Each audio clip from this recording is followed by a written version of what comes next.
বুধবার, বৃহস্পতিবার, তারপর নাকি বিরিয়ানি বার। কথাটা শুনে একটু মজা পেলাম এবং হাসিও দিলাম। বাচ্চাদের এই কথাগুলো শুনতে আসলে খুবই ভালো লাগে।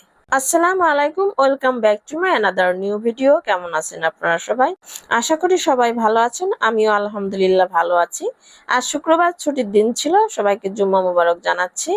শুক্রবার সকাল থেকেই আমি আজ ভিডিওটি শুরু করেছি। আজকে শুক্রবারের জন্য নাস্তার কোনো প্যারা নেইনি। আলবির জন্য একটু ডিম ভাজি আর আলু ভাজি করে নিলাম। আর রাতের ভাত ছিল, একটু গরম করে নিলাম। আজকে আর রুটি পরোটা কিছু বানালাম না। একবার মচমচে করে আলু ভাজিও খেতে বেশি পছন্দ করে। আর আমি সকালের নাস্তা আসলে ভারী নাস্তা খাবো না। সকালবেলা একটু চিয়া সিড, দুটি খেজুর, বাদাম খেলেই আমার নাস্তা করা হয়ে যায়। তারপর শীতের কাপড়গুলো ধুয়ে আমি ছাদে দিয়ে গেলাম। শীতের কাপড় বলতে 2-3 দিন থেকে ধুতেই আছি শুধু, কারণ 1 বছর ধরে এই কাপড়গুলো আলমারিতে থাকে আর একটু ধুলো তো জমেই। তো সেক্ষেত্রে আমি এক এক দিন এক এক রকমের কাপড় ধুয়ে দিচ্ছি। যেগুলো প্রতিদিন ইউজ করবে সেগুলো একদিন ধুয়েছি, আর ভারী সোয়েটারগুলো আজকে ধুয়ে দিলাম।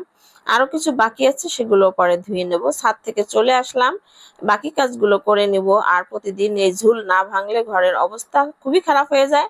মাকড়সা এতটা মানে সুযোগ পেয়ে যায়, 2-3 দিন 1 সপ্তাহ গেলেই এদের সুযোগটা বেড়ে যায়। কোথা থেকে যে ধুলাবালি এত চলে আসে আর এত পরিমাণ ঝুল পড়ে।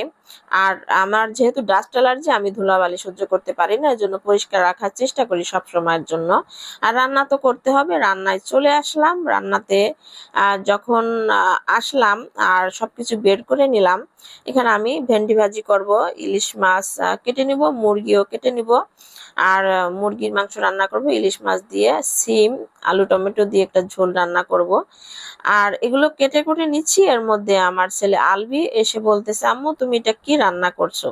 আজকে তো বিরিয়ানি বার। আমি বিরিয়ানি বার, এবার এটা কেমন?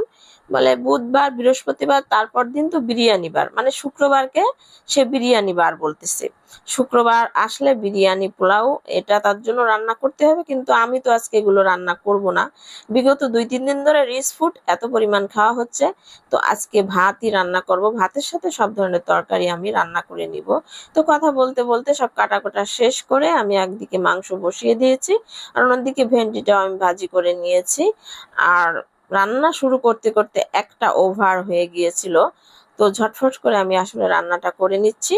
আর কাটাকুটা শেষ হলে খুব সহজেই রান্নাটা করে নেওয়া হয়ে যায়। আর কাটার কোটা যদি না থাকে তাহলে মনে হয় কি আজকে রান্না না জানি কয়টা বাজবে।